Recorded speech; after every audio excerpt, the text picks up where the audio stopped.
안녕하세요. 빛고울 전기학원 이하나 강사입니다. 오늘은 전기기능사 필기 중에서도요, 전기이론 필기 복원 문제를 저랑 같이 풀어보실 건데요. 자, 1번 문제부터 같이 보실게요. 자, 1번 문제 보시면 저항이 5옴, 인덕턴스가 10.6mH의 아래 직렬 회로에 500V짜리 전압을 인가했을 때 전류의 크기가 어떻게 됩니까? 라고 물어보는 문제죠. 이거는 옴의 법칙을 바로 떠올리셔야 풀 수 있는 문제예요. 자, 보면 R과 L이 함께 있는 회로도로 그리면 우리 이렇게 그릴 수 있겠죠? 이런 직렬 회로입니다. 그러면 우리가 저항, 임피던스라고 부를 수 있겠죠? 전류 흐름을 방해하는 임피던스가 존재를 하게 되고, 그때 전압 500V 걸었을 때 전류의 크기가 얼마냐를 물어보는 문제니까 옴의 법칙 I는 우리 알죠? R분의 V다. 근데 여기서는 R이 아니죠. R 대신에 뭐 쓰면 돼요? 임피던스 값을 넣으면 됩니다. 자, 그러면 차분히 임피던스부터 한번 구해볼게요. 우리가 임피던스라 하면 R과 리액턴스의 합성이죠. 근데 얘는 지금 L 값이기 때문에 플러스 J, XL이라고 우리가 표현할 수 있습니다. 자, 그럼 선생님, XL이 뭐예요? 이걸 우리는 리액턴스다. 인덕턴스를 옴의 값으로 환산한 거죠. 그래서 리액턴스 어떻게 구해요? 리액턴스는 오메가 곱하기 L. 다시 말해서 2파이 곱하기 주파수 곱하기 인덕턴스 값을 하면 구할 수 있습니다. 자, 그러면 우리 전류의 크기를 구해야 하기 때문에 임피던스의 크기를 구하실 수 있어야 합니다. 계산 어떻게 해요? 자, R의 제곱 플러스 리액턴스의 제곱분의 V 이렇게 쓸 수 있죠. 이제 숫자 대입해서 넣을게요. 자, 저항값 얼마? 5의 제곱 플러스 2파이 주파수가 몇 헤르츠짜리였어요? 60이죠? 60 곱하기, 자, 여기 보시면 그냥 헨리 아니죠? 밀리 헨리죠? 밀리는 뭐예요? 10의 마이너스 3승의 의미를 가지고 있습니다. 그렇기 때문에 10.6 곱하기 10의 마이너스 3승까지 하고 제곱 이렇게 되어야겠죠? 분의 몇 볼트? 500V. 그래서 이렇게 계산기에 그대로 넣어주시면 됩니다. 그러면 정답은 78.11A라는 전류값을 구하실 수가 있어요. 자, 지금 보고 계시는 문제 중에서요, 이 문제하고 결이 굉장히 비슷한 문제가 더 있었어요. 그래서 바로 그 문제를 한번 볼게요. 16번 문제를 한번 보시겠습니다.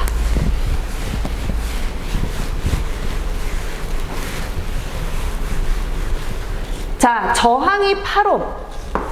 그리고 여기서는 아까와 다르게 인덕턴스 값이 아니죠. 유도 리액턴스 값을 바로 줬어요. 자, 유도 리액턴스니까 XL이에요, XC예요? 그렇죠, XL이죠.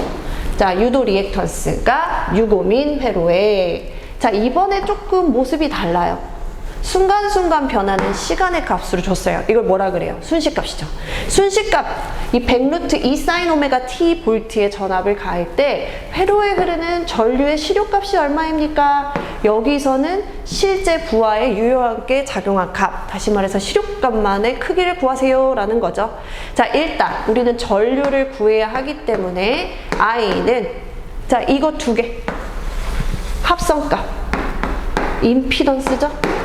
그래서 임피던스분의 전압으로 구할 거예요. 그쵸? 근데 우리 무슨 값 구하래요? 시료값 구하래요. 그럼 전압도 이 순시값이 아니고 무슨 값을 넣어야 돼요? 시료값을 넣어야 되겠죠? 자, 이렇게 한번 풀어보도록 할게요. 자, 먼저 임피던스부터 구해볼까요? R의 제곱, R이 8이죠? 8의 제곱 플러스 유도 리액턴스 값의 제곱, 6의 제곱 분의, 자, 이제 전압. 우리 여기서 시료값 어떻게 구해요? 쉽습니다. 사인 앞의 값을 통틀어서 우리 얘를 무슨 값? 파형의 꼭대기 값, 최대값 이렇게 표현을 한단 말이에요. 이 최대값에서 루트 2로 나눠주기만 하면 그게 바로 시료값이죠. 그러니까 우리가 시료 전압값은 100V다 라고 말할 수 있겠죠. 그래서 이거 계산하시면 얼마 나와요? 바로 1번 10A가 나올 거예요. 그래서 16번의 정답은 1번이다. 이렇게 봐주시면 되겠어요. 그래서 이렇게 옴의 법칙으로 계산하는 문제를 만나실 수 있습니다. 이거랑 또 살짝 결이 비슷한 문제, 임피던스 관련 문제 한 번 더 풀어볼게요. 이번에는 몇 번을 보셔야 되냐면 19번을 한번 보세요. 자, 19번. 저항 R옴. 자, L이죠? 이거 무슨 리액턴스? 유도 리액턴스죠. 유도 리액턴스. 자, C예요. C는 용량 리액턴스가 직렬로 연결된 회로에 뭘 구해라? 임피던스를 구하세요. 임피던스 크기 구하는 문제죠. 자, 일단 우리는 알아. 어떻게? 이 임피던스의 크기랑 R 값의 제곱과 이 리액턴스 값의 제곱을 합성한 값과 같다. 선생님 답이 없는데요. 그쵸? 이거를 우리가 조금 더 자세하게 볼까요? 우리가 벡터 도를 통해서 볼까요? 가로축이 무슨 축? 실수축. R이 표현되는 곳이죠. 반대로 이 세로축이 의미하는 게 뭐예요? 바로 허수축이죠. 여기가 플러스 J, 마이너스 J. 요걸 좀 더 구체적으로 말하면 여기가 있는 곳이 누구 거? 유도 리액턴스 거. 여기에 존재하는 값이 누구 거? 용량 리액턴스 거. 그쵸?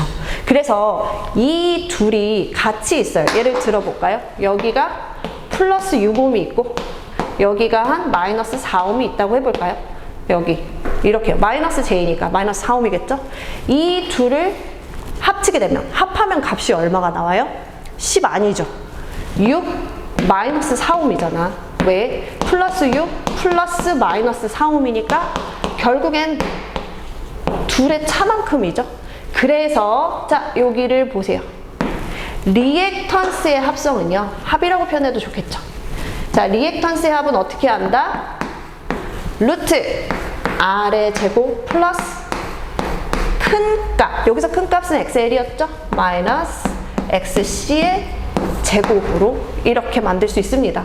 혹은 선생님 여기가 플러스 6이 아니고 여기가 플러스 3이고 여기가 마이너스 6일 수도 있잖아요. 맞아요. 그럴 수도 있어요. 그러면 식이 또 어떻게 바뀌어요? 루트 R의 제곱 플러스 여기서 큰 값은 용량 리액턴스가 크잖아요. 그쵸? 마이너스 유도 리액턴스의 제곱이다. 답은 둘 중에 하나겠죠. 근데 이 사지선다에 있는 답에서 우리는 4번인 걸 바로 알 수가 있습니다. 그래서 정답은 4번이다. 이렇게 보시면 돼요. 그래서 교류 관련 문제 중에서 오메 법칙을 이용해서 계산을 할 수 있고 또한 우리가 임피던스의 크기까지 이렇게 구할 수 있다. 여기까지 정리를 해주시면 좋을 것 같아요. 자, 그러면 앞으로 다시 넘어가서요. 우리가 2번 문제를 볼까요? 자, 다음 중 전기회로와 자기회로의 대응 관계가 잘못된 것은 무엇이냐? 이거는 소위 먹는 문제예요. 잘 나오면서 무조건 맞춰야 되는 문제 중에 하나입니다. 자, 우리가 전기회로와 자기회로가 뭔지를 일단 봐야죠. 그림으로 한번 그려볼까요? 자, 이게 바로 전기회로. 얘가 뭐예요? 저항이죠. 자, 이거는요, 전압이죠. 자, 저항에 전압을 걸어주면 전류가 흐르게 됩니다. 이게 전기회로. 자, 자기회로 가볼까요?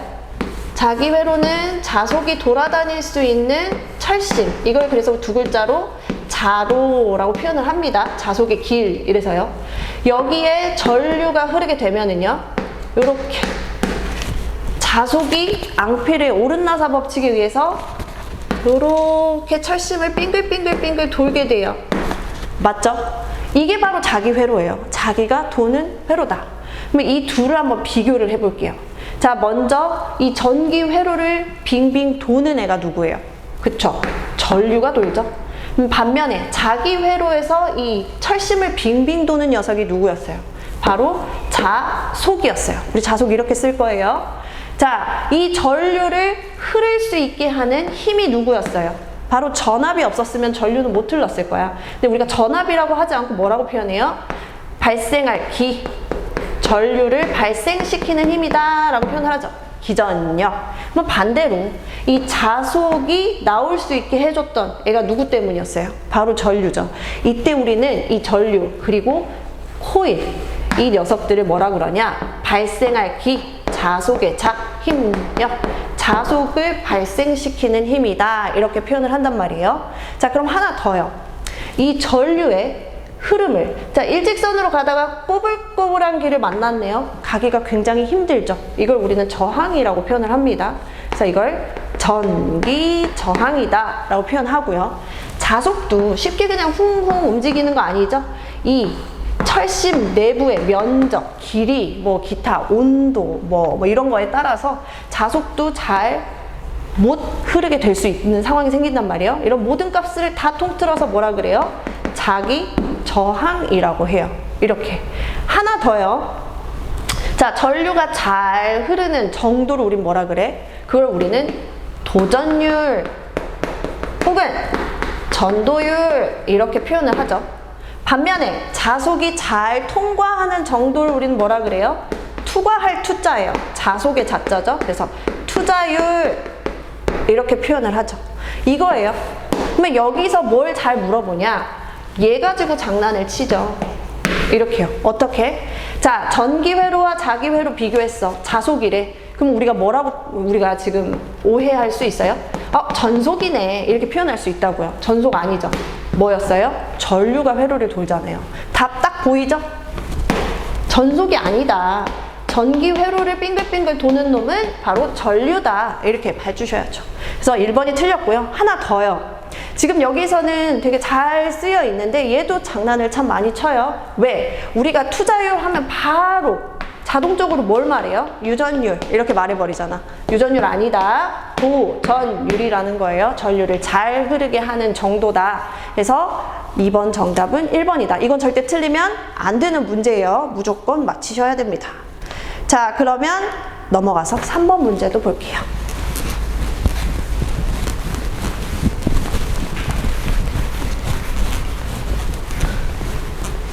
자, 3마이크로페럿과 6마이크로페럿의 콘덴서가, 자, 여기서 우리 단위 체크 한번 하고 가요. 자, 페럿의 단위, 누구의 단위예요? 그쵸, 정전 용량. 이걸 한 글자로 쓰면 뭐라 표현해요? C 값이죠. 콘덴서 값이라고 표현할게요. 그래서 콘덴서의 용량이 하나는 3마이크로, 하나는 6마이크로페럿짜리의 콘덴서가 두 개로 직렬 접속돼 있대요. 이런 모습이겠죠. 그쵸? 이렇게. 여기가 C1, C2 이렇게 쓸 수 있겠죠? 그럼 얘네 둘의 전체 합성 용량이 어떻게 되냐? 자, 여기서 우리 콘덴서 합성 용량 구하는 거 정리하고 가도록 하겠습니다. 자, 먼저 지금 이 문제처럼 콘덴서가 직렬 접속되어 있을 때 전체 합성 용량 어떻게 구해요? 역수의 합에 대한 한 번 더 역수죠. 이렇게 구해요. 이거를 좀 쉽게 계산할 수 있는 방법, 합분의 고, 요걸 더 많이 물어보죠. 그래서 이렇게 계산할 수 있다. 자, 두 번째, 이번에는 직렬이 아니야. 병렬이래요. 그러면은 병렬로 콘덴서가 접속됐을 때 전체 합성 용량은 어떻게 구하냐? 어떻게 구해요? 그냥 다 더해주시면 돼요. 이렇게요. 자, 그러면 문제로 돌아와서 지금 3하고 6이잖아요. 그럼 우리 여기에 한번 대입을 해볼까요? 자, C1이 3마이크로페럿인데 어차피 우리 구해야 될 값도 마이크로페럿이니까 숫자만 빼서 볼게요. 3 플러스 6분의 합분의 곱이죠? 3 곱하기 6 9분의 18 얼마예요?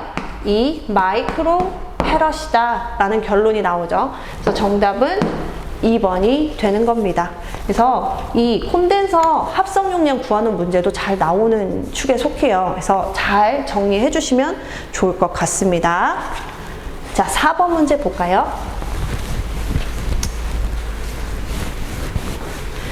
제가 강의를 하다 보면 전기 이론이 원체 이제 공식도 많고 계산하는 문제도 많기 때문에 그 부분에 대해서 두려움을 가지고 계신 분들은 항상 그걸 물어봐요.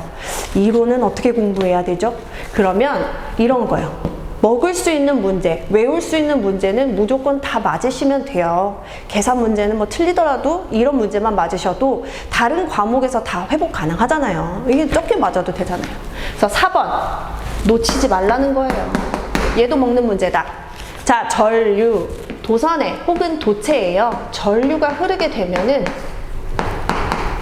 세 가지 작용이 따라오게 됩니다. 첫 번째, 뜨거워요. 그래서 발열 작용이다. 두 번째, 전류가 흐르면 앙페르의 오른나사 법칙에 의해서 자장의 방향을 알 수가 있죠. 맞아요. 자장, 자기장, 자속이 생겨납니다. 마지막 세 번째, 화학작용이요. 그래서 우리 화학전지 쓰잖아요. 그래서 이 세 가지 작용이 있다라고 보시고 그 중에서도 열나는 작용이 아닌 것이 무엇이냐라고 하죠. 자, 도급. 이제부터 여기 체크해 주세요. 이게 바로 화학작용입니다.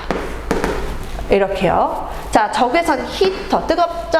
다리미 뜨겁죠? 전구 어때요? 전구 지금 빛나는 거 만져보세요. 뜨거워서 못 만져요.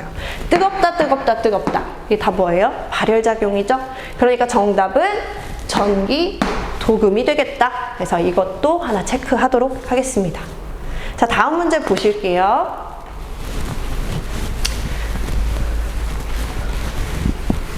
자, 5번. 어느 전장에, 이 전장이라는 말이 전기장이란 뜻이죠. 어떤 전기장이 이렇게 형성이 되어 있었나 봐요. 여기에다가 1쿨롱의 전하를 이렇게 1쿨롱짜리 전하를 딱 하고 놨대. 그랬더니 이 둘 사이에 힘이 몇 뉴턴이 작용을 했대요?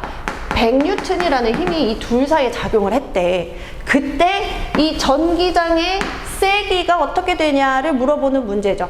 자, 이런 문제 보면은요, 우리가 요걸 다 기호로 바꿔서 보도록 할게요. 전하량, 우리 Q라고 하죠. 전하량이 1쿨롱짜리고, 여기에서 힘, 100뉴턴의 힘이 작용한다. F라고 쓸 수 있겠죠? 전장의 세기가 얼마냐? 전장의 세기 우리 어떻게 표현해요? 대문자 2로 표현합니다. 그럼 좀 생각이 나세요? 공식이? 이렇게 기호로 쓰는 버릇을 하시다 보면 공식이 자연스럽게 떠오를 때가 있어요. 자, F. 두 개의 전하 사이에 작용하는 힘, F. 전기력, 전전력이라는 이름을 가지고 있죠. F는 누구에다가? 전기장의 세기에다가 이 전하량만 곱해주면 나온다고 그랬어요. 둘의 관계식이었죠. 자, 그러면 이제 그대로 대입만 하면 되겠죠. 100뉴턴은 얼마인지 몰라요. 근데 여기 몇 쿨롱짜리야? 1쿨롱짜리였잖아요. 그쵸? 자, 그럼 전장의 세기가 얼마라는 거 알 수 있어요? 100이네요. 그래서 100 볼트 퍼 미터짜리였을 것이다 라고 말할 수 있겠죠? 그래서 우리가 이렇게 볼 수 있겠습니다. 6번을 또 한번 볼까요?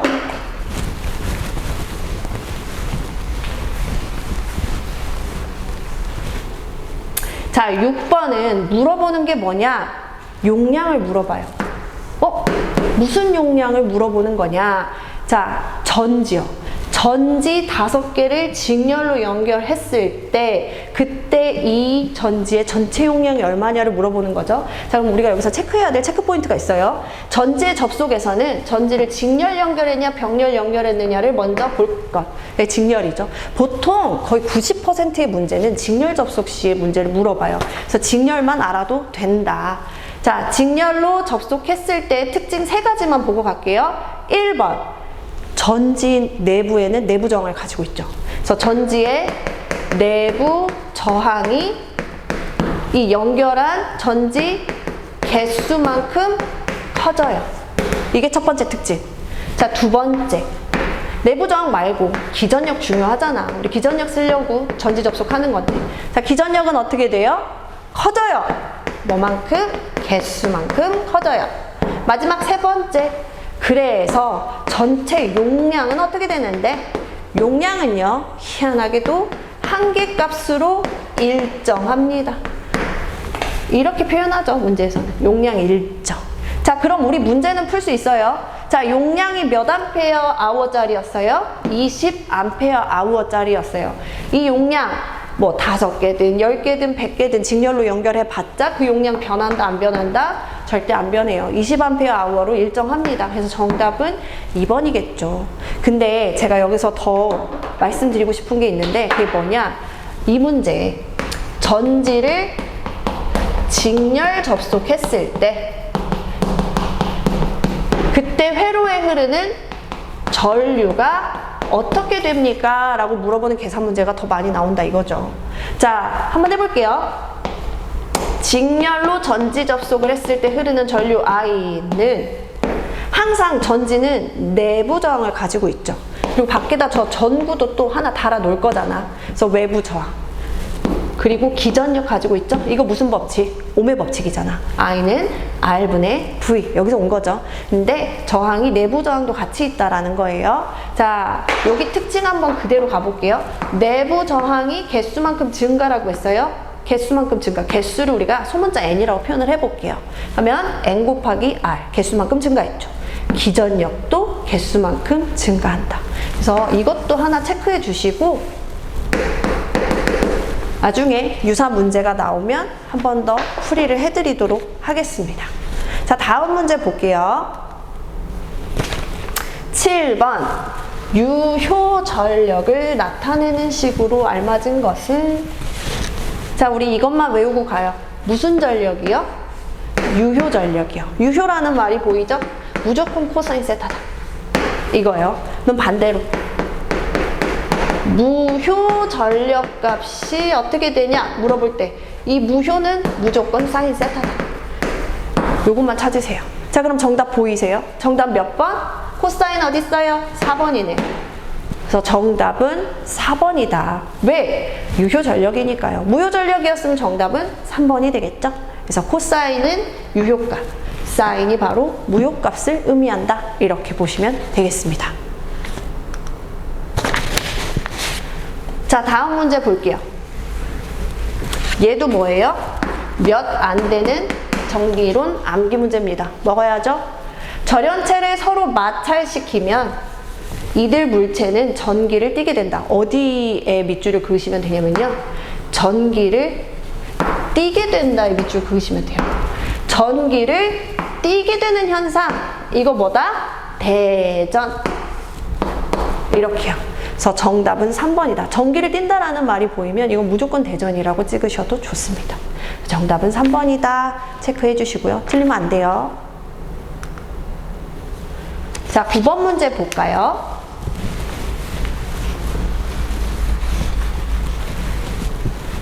자체 인덕턴스가 L1, L2, 상호 인덕턴스가 M인 두 코일 결합계수가 이르면 어떤 관계인가? 문제만 봐도 썩 그렇게 반가운 문제는 아닌데 우리가 가볍게 시험 문제를 풀 수 있을 정도로만 정리를 좀 해볼까요? 자, 상호 인덕턴스가 보여요. 맞죠? 그러면 우리는 두 가지만 생각하면 돼. 1번, 2번. 자, 상호 인덕턴스 M은요. 자체 인덕턴스 L1, L2가 있죠? 그래서 각각의 값이라고 보시면 돼요. 그래서 상호 인덕턴스는 이걸 네 각각의 값. 내가 곱해서 이걸 반띵한 게 상호예요. 서로에게 영향을 주는 값이라고 생각하시면 돼요. 자, 근데 우리가 이것만 있는 게 아니고 얼마나 결합이 되어 있냐, 결합계수까지 같이 보셔야 돼요. 그래서 공식은 이렇게 완성이 되는 건데, 자, 여기 문제 보세요. 결합계수가 1이면 이라는 결합계수라는 말을 언급을 했어. 그럼 무조건 몇 번이에요? 1번이 되는 거야. 왜? 상호 인덕턴스와 결합계수 관련 공식은 이거밖에 없거든요. 자, 그럼 보세요. 결합계수가 1이래. 얘 없는 거랑 똑같은 거죠, 그러면. 그럼 정답 몇 번 바로 나와요? 2번. 이렇게요. 한 개 더 풀어볼까요? 보셔야 되는 번호는 14번 문제를 보시면 되겠네요. 자, 14번 문제도 보시면 뭐 여기서 상호 인덕턴스라는 말이 나오진 않는데 상호는 이렇게 대문자 M, 뮤추얼의 M을 땄어요. 그래서 이거 보면 상호다 바로 떠올리시면 되고, 근데 아까랑 좀 다르게 물어봤죠. 자체 인덕턴스 L1, L2 각각 자기의 값이 L1과 L2 값을 가진 코일이 있어요. 이 코일을 가극성 뭔진 모르겠지만 여기다 뭐라고 쓰냐면 가동 접속이라고도 써보시고요. 하나 더, 같은 방향 이렇게 써볼까요? 이렇게도 접속을 해봤고, 감극성 뭔지 모르겠지만 차동 접속 이렇게 써보고요. 그리고 여긴 다른 방향 이렇게 한번 써볼게요. 자, 이게 무슨 말을 하는지 그림으로 한번 볼게요. 아까 우리 자기회로 잠깐 그렸는데 제가 이번엔 사각형 말고 이제 이 도넛 모양의 원통 철심을 한번 그려봤어요. 여기에다가 코일을 여기 하나, 여기 하나 이렇게 두 개를 감을 거예요. 자, 코일에 반드시 뭐가 흘러야 자속이 생긴다 그랬어요? 전류, 그쵸? 제가 전류를 이 방향으로 이렇게 흘려줄 거예요. 그러니까 자속이 앙페르의 오른나사 법칙에 의해서 지금 엄지손가락 방향으로 나오죠? 여기 자속 1이라고 한번 써볼까요? 이렇게 하나가 나오고, 자, 여기에서는 제가 전류를 이 방향으로 이렇게 흘려줬어요. 그러면 또 한 번 앙페르의 오른나사 법칙에 의해서 엄지방 이렇게 자속이 발생을 하네요. 자, 이 연두색 자속과 흰색 자속이 지금 서로 무슨 방향이에요? 서로 다른 방향.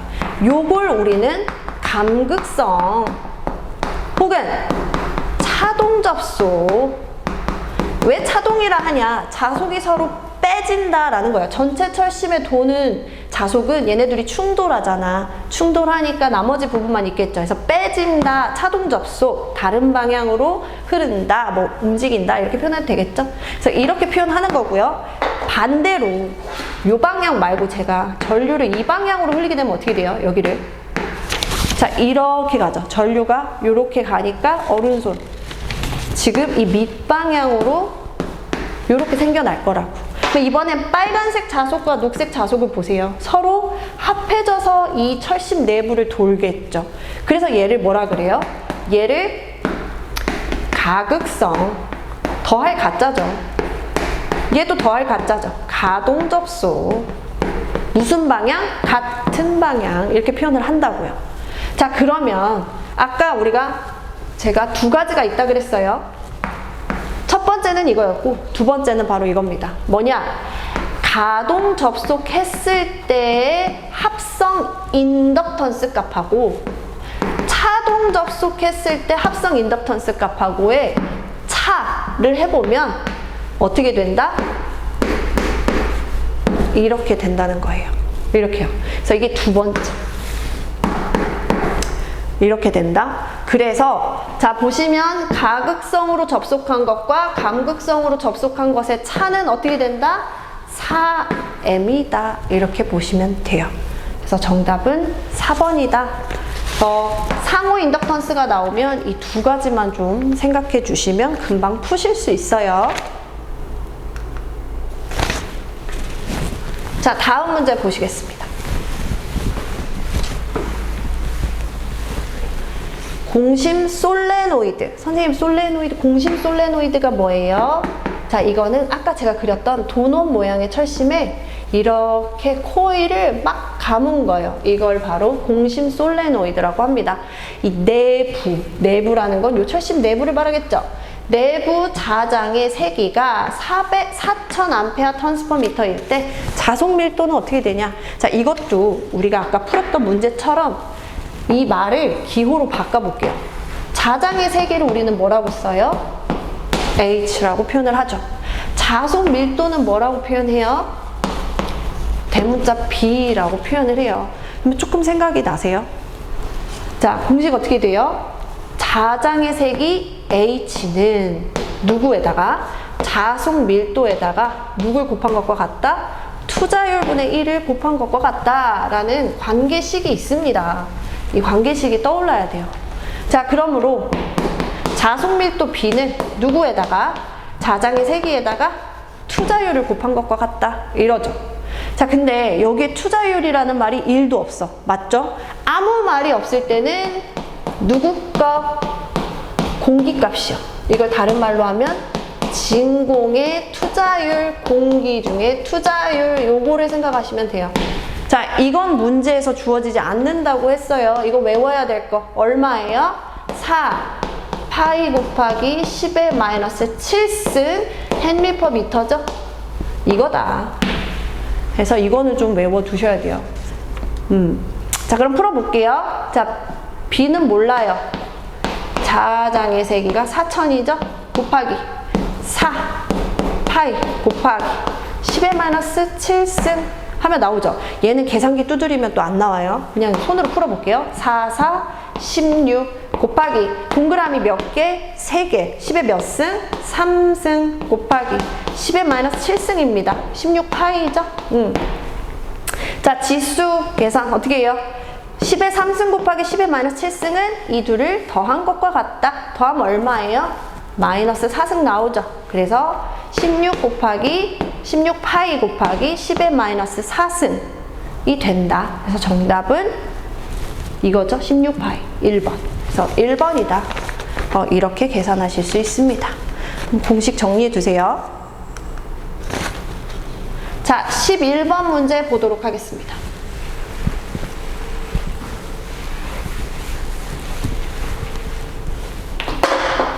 자, 공기 중에 1m의 간격을 두고, 자, 어디 밑줄이에요? 나란한 두 도체 밑줄이죠. 이거예요. 자, 나란한 두 도체. 여기 도체 하나, 여기 도체 두 개가 평행하게 있대요. 자, 이때 이 도체 내부에 전류가 이렇게 흐를 수도 있고, 이렇게 흐를 수도 있다. 그쵸? 그러니까 전류의 방향을 보세요. 이렇게요. 자, 그러면 이 전류에 의해서 뭐 나와? 자장이 나온다고. 이 자장 때문에 힘이 생겨요. 그죠? 전자력이 생기죠. 자속의 밀도 차이 때문에. 자, 이렇게 전류의 방향이 같을 때 그 힘의 방향은 서로 끌어당겨요. 그래서 이때 우리는 흡인력으로서 전자력이 작용합니다 라고 표현할 수 있고요. 이렇게 반대죠. 전류 방향 반대니까 무슨 력? 반발력. 이렇게 외워주세요. 그래서 반발력이 발생한다 이거예요. 근데 여기서 물어보는 거는 지금 동일한 방향이니까 오케이 흡인력이겠구나 라고 알고 갔는데, 물어본 건 정작 그래서 그 흡인력의 크기가 어떻게 되는 거야? 를 물어보는 문제잖아요. 계산해야죠. 자, 공식 외우기 쉬워요. 자, 이 두 도체 사이에 작용하는 힘 F는요, 자, 생각해 보세요. 이 도체 사이에 거리가 가까울 때랑 멀 때를 생각해 봐요. 멀면 멀수록 이 둘 사이에 작용하는 힘이 커져요, 작아져요? 작아지는 거지. 그쵸? 가까울수록 커져요. 서로 반비례 관계지. 그러니까 이 둘의 간격 혹은 거리 이렇게 표현할 수 있어요. 이걸 소문자 D로서 표현합니다. 그래서 이 간격에는 반비례하고, 도체 몇 개예요? 도체 2개. 각각의 도체에 흐르는 전류를 곱해주시고, 갑자기 맥락 없는 10의 마이너스 7승까지는 외워주셔야 돼요. 이렇게 가요. 그래서 공식이 나란한 두 도체 사이에 작용하는 힘의 크기는 이렇게 구할 수 있다. 요거 놓치지 마세요. 요거 잘 놓치시더라고요. 자, 그럼 계산해 볼까요? 간격 몇 미터? 1미터. 자, 두 개 각각의 전류 몇 암페어씩? 1000암페어니까 저 10의 3승이라고 할게요. 동그라미 3개잖아. 그죠? 10의 3승 곱하기 10의 마이너스 7승. 자, 어떻게 계산해요? 두 개 합하라고 했어요. 그래서 2 곱하기 10의 6승 곱하기 10의 마이너스 7승이다. 두 개 이렇게 더하는 거죠? 얼마? 2 곱하기 10의 마이너스 1승. 이거 소수로 나타내면 0.2죠. 그래서 정답은 2번이 된다. 이렇게 보시면 되겠습니다. 이것도 한번 체크하면 좋을 것 같아요. 자, 12번 문제입니다. 뭐라고 되게 많이 길게 써 있어요. 자, 계산하는 문제예요? 아니야. 그럼 뭐 할 문제야? 먹어야 되는 문제죠. 암기. 틀리면 안 되는 문제. 자, 여기서 체크 포인트는 딱 하나야. 뭐만 보면 돼요? 극성이 있고, 요거 하나만 보면 돼요. 자, 극성이 있는 건 뭐다? 4번이다. 탄탈 콘덴서다. 또 딴 거 있잖아요. 극성이 있어서 교류에는 못 쓰는 거. 전해 콘덴서요. 둘 중에 하나예요. 그래서 극성이 있다라는 말이 나오면 정답은 둘 중에 하나라는 거. 둘은 같이 안 있을 거예요. 그러니까 둘 중에 하나로만 찍어주시라. 이거 꼭 외워야 돼요. 아셨죠?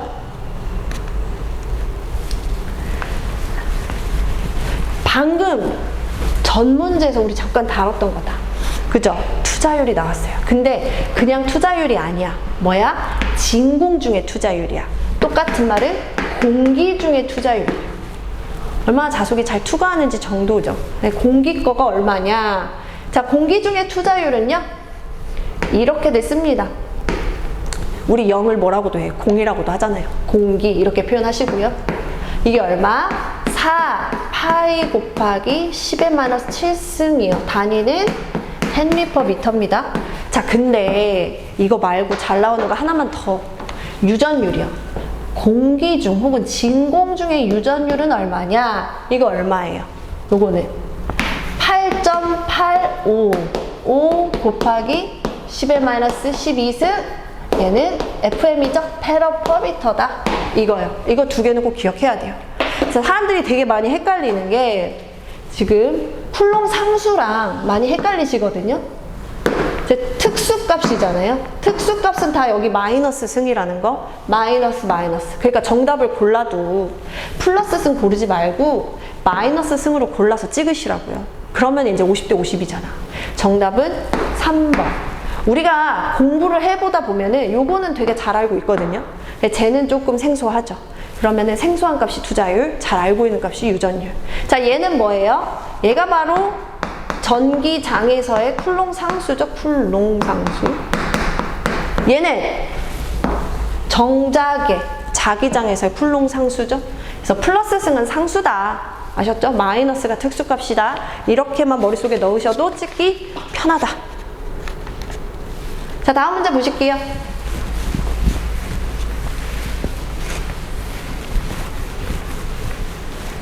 다음 중 자극의 색이 m 웨버와 길이 1m인 자석에서 자기 모멘트 m을 나타낸 올바른 식은, 선생님 m 아까 그 상호 인덕턴스라고 하지 않았나요? 맞아요. 여러 가지 표현할 수 있어요. 근데 여기서 그래서 이름 줬잖아. 자기 모멘트. 모멘트의 m이죠. 자기 모멘트를 그냥 쉽게, 너무 유식하게 보이려고 쓴 말이야. 우리 쉽게 뭐라고 생각을 하시면 되냐면 이 자석 값이에요. 자석 값이 곧 그 자석의 색이, 이렇게 생각하시면 되겠죠? 그래서 그 자석 값이 얼마냐를 물어보는 거예요. 자, 봐봐요. 이 자극의 색이라는 건 우리 막대 자석을 생각해 볼까요? N극과 S극. 여기 이 자극의 세기가 세면 셀수록 센 자석이잖아요. 그쵸? 이 자석의 길이가 길면 길수록 또 센 자석이죠. 그래서 이 자기 모멘트는 자극의 세기가 크면 클수록 길이가 길면 길수록 크다. 이렇게 말할 수 있습니다.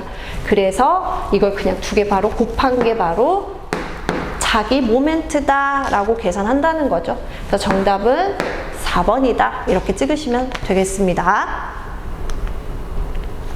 자, 16번 아까 했어요. 그래서 17번으로 바로 넘어가고요. 자, 17번. 회로가 굉장히 특이하게 생겼죠. 내가 그동안 봐왔던 전기 회로하고는 거리가 멀다. 자, 이 회로를 우리가 그동안 봐왔던 전기 회로처럼 한번 그려볼게요. 그걸 그리기 위해서는 전류의 방향이요. 자, A하고 B의 전압이 걸려있는 상태예요. 그러면 우리는 A에서 B 쪽으로 전류가 흐른다라고 가정을 한번 해볼게요. 자, 이렇게 전류가 가요. 가다가 여기 접속점 보이시죠? 임의의 접속점이라고 표현을 해볼게요. 접속점에서 전류가 어떻게 돼요? 길이 3개로 분배가 됐으니까 당연히 전류도 분배가 되겠죠. 그래서 여기서 I1, I2, I3로 분배가 됩니다. 이거 어떻게 그려야 돼요? 요거 이렇게 그리면 돼요. 병렬 회로를 말하죠. 전류 분배, 병렬 회로. 자, 그러면서 I1의 전류가, 자, 첫 번째 요 저항을 거치죠. 거친 전류 그대로, 지금 전류의 변화가 없어요. 크게 변화 없죠? 그 전류 그대로 두 번째 저항으로 가죠. 가서 이 접속점에서 어떻게 돼요? 나갑니다. 이렇게 되는 거죠. 자, 두 번째 I2는요, 저항 요거 하나 거쳐서 이렇게 나가게 되죠. 그쵸? 자, I3는요, 얘 거쳐서 그 전류 그대로 크게 안 변했어요. 그대로 그 다음 저항 거쳐서 또 나가게 되죠. 요렇게요. 자, 이걸 표현하려면 이거와 같죠? I1 여기 간 거죠. I2는 저항 하나, I3는 여기도 저항 2개, 여기가 A, 여기가 B, 이렇게요. 그래서 이 회로를 우리가 이렇게, 이제 좀 익숙하죠. 이 회로로 만들 수가 있겠다. 근데 여기서 끝난 게 아니죠. 합성 저항이 몇 옴입니까를 물어봅니다. 자, 저는 기호가 들어가면 굉장히 계산하기가 싫어요. 그래서 저는 R 대신에 1을 한번 넣어볼게요. 자, 1옴, 1옴, 1, 1, 1. 자, 빨리빨리 계산되는 게 눈에 보이시죠? 얘네들 합성하면 얼마? 2옴. 얘네들 합성하면 얼마? 2옴. 결국에 2옴, 1옴, 2옴이 병렬로 접속이 되어 있네요. 자, 병렬 접속 시 합성 저항은 어떻게 구해요? 역수의 합에 대한 역수다. 자, 근데 분모가 2, 1, 2니까 100이 싫잖아요. 2로 다 통일해 줄게요. 이걸 우린 통분이라고 해요. 자, 여기 2로 바꾸면 2분의 2 해야 1이잖아요. 그쵸? 그래서 이렇게 바꿔볼게요. 자, 계산. 2분의 3, 4죠? 2분의 4분의 1. 이게 무슨 뜻이에요? 4분의 2란 뜻이죠. 역수란 뜻이니까. 그럼 다시 말해서 정답 2분의 1옴이요. 맞아요. 자, 아까 R을 1 넣었잖아. 1 넣어봐요. 1 넣었을 때 2분의 1인 게 몇 번이야? 정답은 1번이죠. 정답은 1번이다. 이렇게 계산할 수 있습니다. 얘랑 결이 굉장히 비슷한 친구가 하나 더 있어요. 20번 문제. 얘도 좀 특이하게 생긴 회로예요. 그죠? 그럼 우리 뭐 해야 돼? 전류의 흐름을 살피고 우리가 아는 그 회로, 익숙한 전기 회로로 바꿔볼게요. A하고 B의 전압이 인가가 이렇게 돼 있대요. 저는 A에서 B로 전류가 흐른다고 가정을 한번 해보겠습니다. 전류가 이렇게 흘러요. 자, 접속점에서 하나는 1로, I1이라고 해볼까요? 하나는 1로 흐르죠. 전류 분배됐네. 이거 뭐예요? 병렬, 회로, 이거죠. 자, I1은 30옴만 거쳐서 나가요. I2는요, 15옴 거쳤다가 20옴 거쳤다가 나가요. 그러면 이렇게 그릴 수 있겠죠? 여기가 30옴, 여기는 10옴, 30옴, A, B. 자, 그럼 합성저항 구하라니까 한번 구해볼까요? 자, 이거 얼른 빨리. 눈에 보이죠? 30옴 아니네요. 25옴이네요. 그죠? 25옴. 10옴과 20옴을 더하면 30옴이죠? 결국엔 30옴과 30옴의 병렬 회로다. 자, 병렬 어떻게 계산한다 그랬어요? 역수의 합에 대한 역수 하면 30분의 2분의 1. 이거 뭐라고? 역수 2분의 30이라고. 15옴이요. 맞습니다. 그래서 정답은 1번이다. 이렇게 계산할 수 있어요. 이것도 보기에만 좀 익숙하지 않아서 그렇지 풀면 되게 쉬울 수 있는 문제예요. 그러니까 이런 것도 꼭 연습을 해보시면 좋겠습니다. 자, 18번 문제. 마지막 문제죠. 자기 저항이 2000A 턴스/웨버고요. 기자력이 5만 A 턴인 자기 회로의 자속이 얼마냐? 또 공식 뭐야? 근데요, 전기 이론은 또 약간 뿌린 게 있어. 뭐냐면은 단위를 보면 돼요. 자, 단위 보세요. 자, 2000 암페어 턴스/웨버 이렇게 쓸 수 있잖아요. 그죠? 이게 자, 5만 암페어 턴이래. 그때 뭐 구하래? 웨버가 얼마인지를 구하래. 자, 좀 감이 오세요? 어떻게 대충 구해야 될지? 암페어 턴 위에 올려주고 웨버 얼마인지 모르지만 웨버 밑으로 넣어주면 나오겠잖아. 그죠? 자, 그래서 5만을 몇 수로 나눠야 2000이 되는 거예요. 그죠? 요것만 보시면 되죠? 그러면 얼마다? 25인가요? 그죠? 그래서 정답은 25가 된다. 이렇게 계산하시면 돼요. 그래서 이거는 몰라도 풀 수 있는 문제다. 집중하시라, 단위에만. 그래서 여기까지 정리하시고요. 풀어보시면 아시겠지만 그렇게 어렵지 않아요. 그러니까 지금도 늦지 않았으니까 포기하지 마시고 문제 딱 한 회차만 더 풀고 가세요. 그러면 합격하실 수 있습니다. 자, 다음 시간에는 제가 전기기기를 한 번 더 풀어드리도록 할게요. 수고하셨습니다.